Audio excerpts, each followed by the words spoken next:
Assalamualaikum warahmatullahi wabarakatuh. Perkenalkan, saya Intan Widiawati, perwakilan dari SMA Raudatul Jannah untuk mewakili News Anchor. Bertemu lagi dengan saya, Intan Widiawati, dalam acara Semaraja News. Saya akan membawakan dua berita yang tajam dan terpercaya. Pembangunan tahap pertama IKN mencapai 5,32 triliun rupiah. Proses pembangunan infrastruktur Ibu Kota Negara IKN Nusantara dinyatakan resmi dimulai.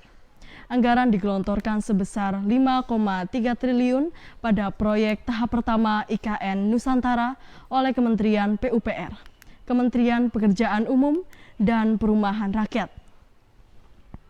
Danis H. Sumadilaga selaku Ketua Satuan Tugas Satgas Pelaksana Pembangunan Infrastruktur IKN Nusantara menjabarkan bahwa proses konstruksi yang telah berlangsung diantaranya adalah pemetaan lahan, proyek jalan, dan beberapa proyek lainnya. Danis H. Sumadilaga beranggapan bahwa pembangunan proyek konstruksi di IKN Nusantara akan dikerjakan secara bertahap.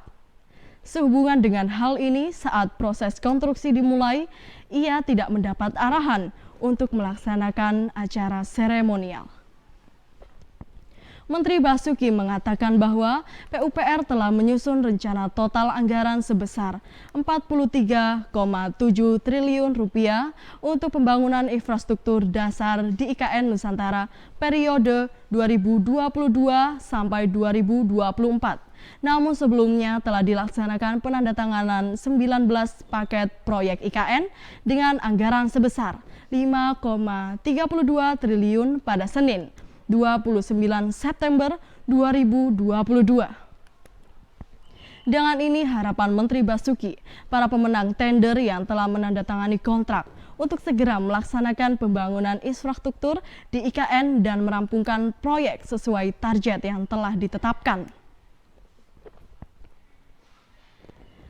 Berita yang kedua yakni Malaysia tingkatkan keamanan perbatasan, mengingat ibu kota Indonesia akan pindah ke Kalimantan Timur.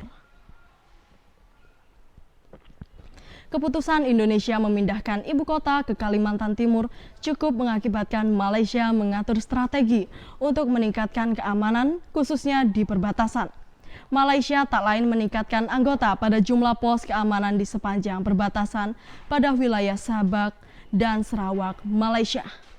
Kebutuhan bagi militer dalam rangka meningkatkan jumlah pos perbatasan dan resimen di lokasi-lokasi yang telah ditetapkan.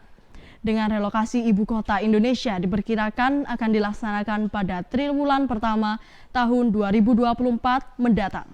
Hal ini dikatakan oleh Panglima Angkatan Bersenjata Malaysia, Jenderal Tan Sri Effendi Buang.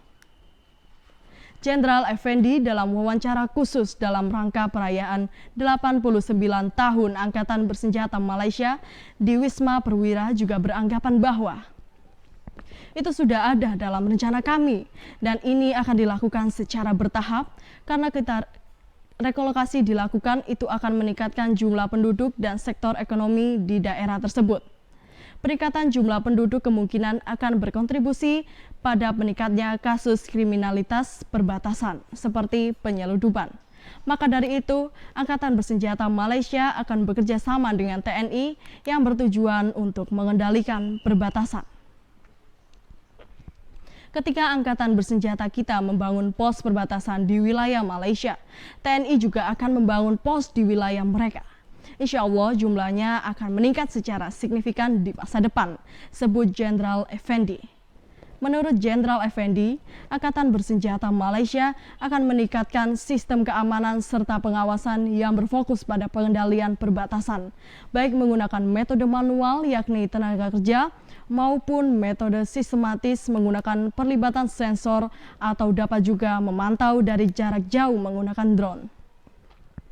Sekian berita hari ini, sampai jumpa di kabar selanjutnya. Wassalamualaikum warahmatullahi wabarakatuh.